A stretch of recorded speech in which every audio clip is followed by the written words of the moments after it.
आणि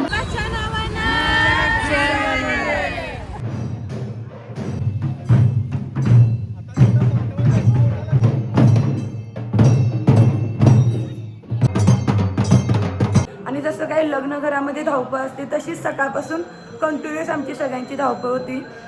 आजच्या जेवणात चपाती, मटण, रस्सा.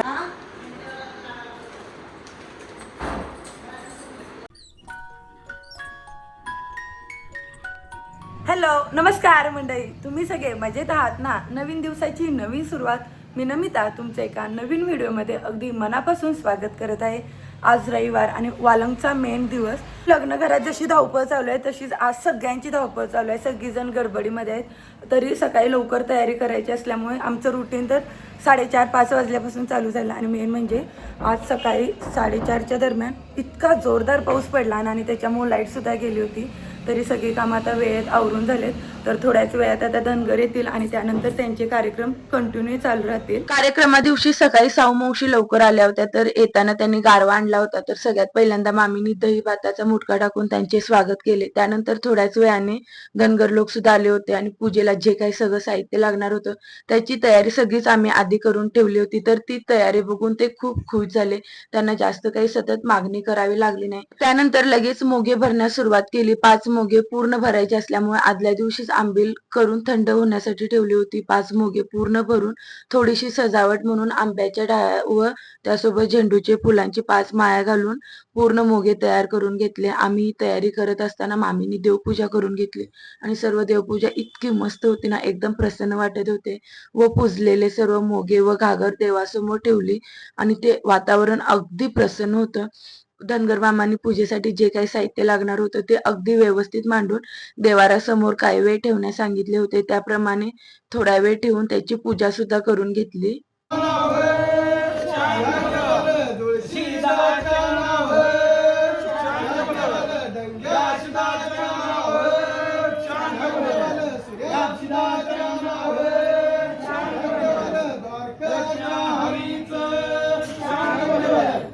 हाय बघा त्याच्यात मामी या तयार. हेअरस्टाईल मी केलेली, मी केले म्हणलं.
मंदिराला प्रदक्षिणा घालून झाल्यानंतर गाभाऱ्यामध्ये एंट्री केली आणि खरंच हे मंदिर इतकं मस्त आहे ना, म्हणजे आमच्या गावाजवळ असून सुद्धा मी हे पहिल्यांदाच बघत होते आणि खूप मस्त वाटलं. गाभाऱ्यामध्ये एंट्री केल्यानंतर इथे दररोज नियमितपणे रांगोळी काढली जाते आणि देवपूजा तर इतकी मस्त होते आणि त्यासोबत डेकोरेशनही खूप छान होते. सगळ्यात पहिल्यांदा मानाची घागर व बायकाने आणलेले 5 मोगे थोडा वेळ देवासमोर ठेवण्यासाठी सगळ्यांचे एक एक करून घेतले. साईडला धनगर मामांची रीतसर पूजेची तयारी सुद्धा चालू होती. सगळी पूजा मांडून झाल्यानंतर शुभविवाहासाठी बाशिंग बांधून घेतले आणि थोड्याच वेळात शुभविवाहाचा जो काही विधी होता तो अगदी व्यवस्थित पार पडला.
मंदिरातील आणलेल्या मूर्तीच्या आगमनावेळी जमलेल्या सर्व स्त्रियांनी पुष्पवर्षाव करून अगदी व्यवस्थित स्वागत केलं. त्यानंतर भटजी मामांनी व्यवस्थित पूजा मांडून घेतली आणि ही पूजा मांडताना किंवा बघताना इतकं प्रसन्न वाटत होतं ना.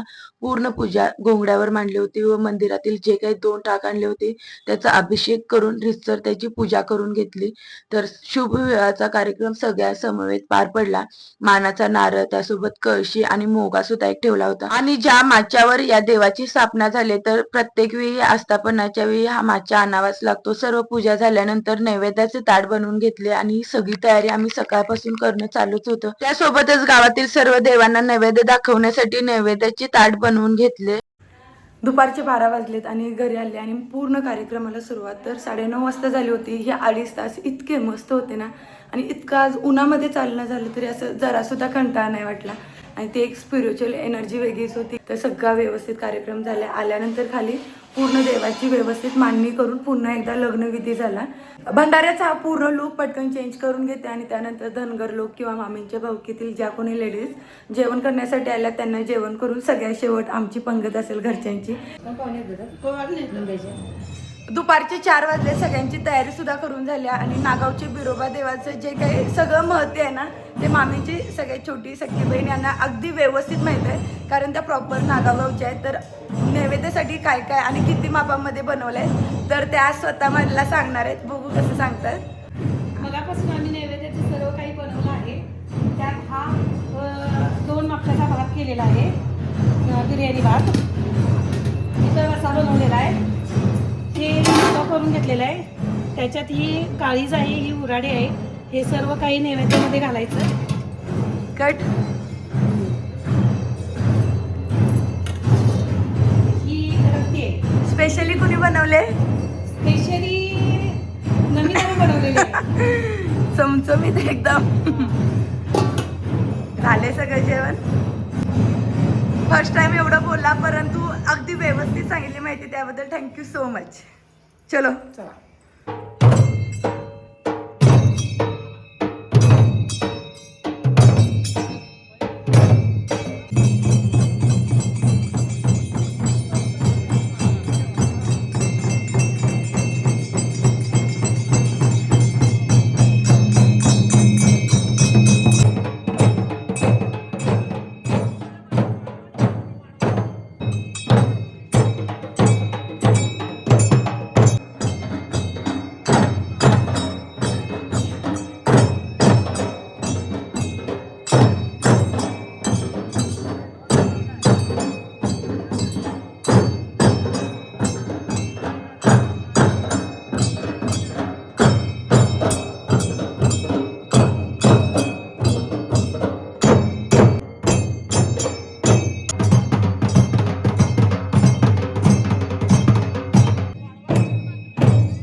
नाही करायचं इशिदारायचा.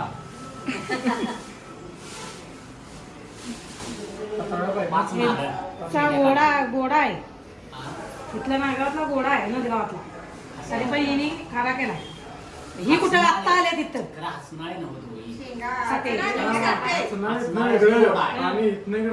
असं आहे. भंडारा फोडण्याचा कार्यक्रम झाल्यानंतर मगाशी दाखवलेले नैवेद्याचे सर्व पदार्थ देवाला दाखवून घेतले आणि त्यानंतर जे काही ढोल ताशे वाजवणारे धनगर असतात तर त्यांची पहिली पंगत या मांडवामध्येच वाढण्याचा मान असतो. त्यामुळे त्यांना सगळ्यात पहिल्यांदा वाढून घेतलं आणि त्यांची विचारपूस करणं याला सगळ्यात मोठा मान असतो.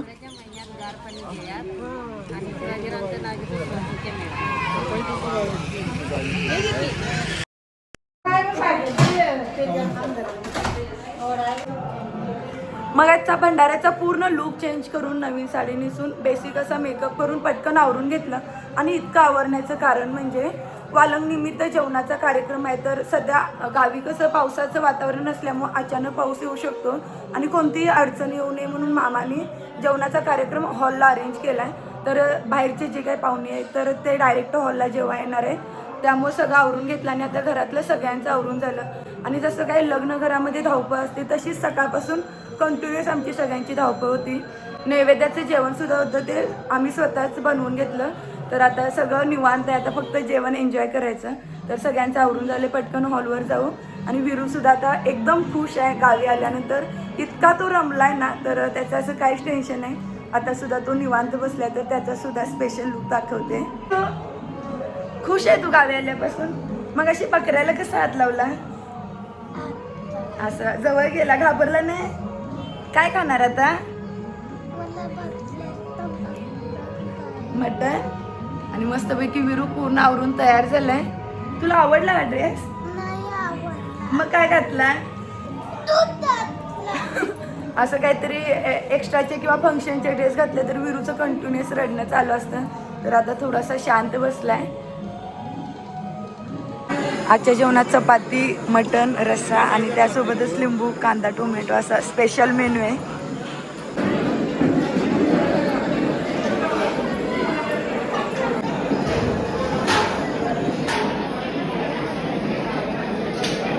सोडला विचार त्यानं केला त्याचा गेला. लावलं अंगाला इदवा पट्टा वडला होता दंडाला. देवाने भावाचं रूप धारण करायला जुळी लावली होती काकाला त्याच वेळी. दसऱ्या पंढरपूरच्या देवाना विठुरायाना गोसाव रूपी रूप धरलं. विचार मनाचा केला आणि वाटला आला शहर चालाला त्याचा गेला.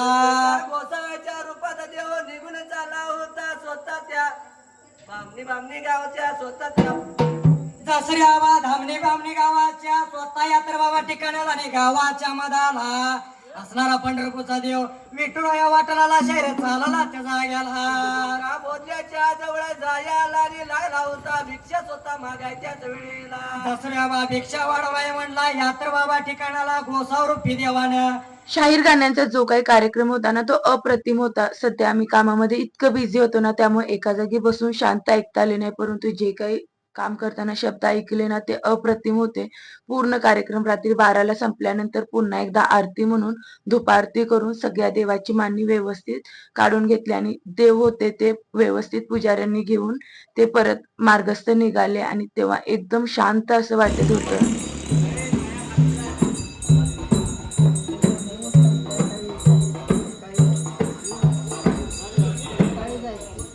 झालं चकचकीत आहे.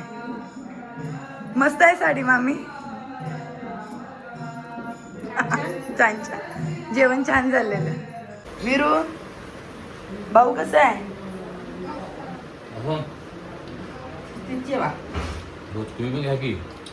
खिचडी घेतो की थांबा. रक्ती कशी चालली आहे? कडक सगळ्या स्पेशल मावशी म्हणून आज मुंडी एक नंबर असं वाटतं खावं. लई हिरवेच आहेत. हा मोरपंखी आहे कलर आहे.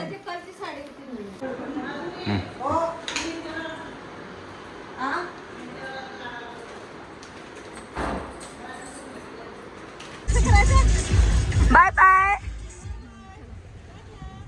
तू बी राहिलीस ना?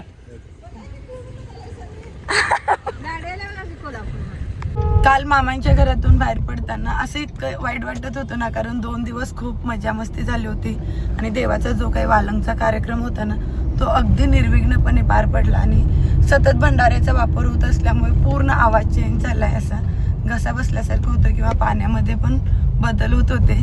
तर आता थोडंसं सगळं व्यवस्थित कव्हर झालं आणि तिथून बाहेर पडताना थोडं इमोशनल सुद्धा झालं होतं सगळे, कारण सगळेजण एकत्र असल्यानंतर ती एक वेगळीच मजा असते.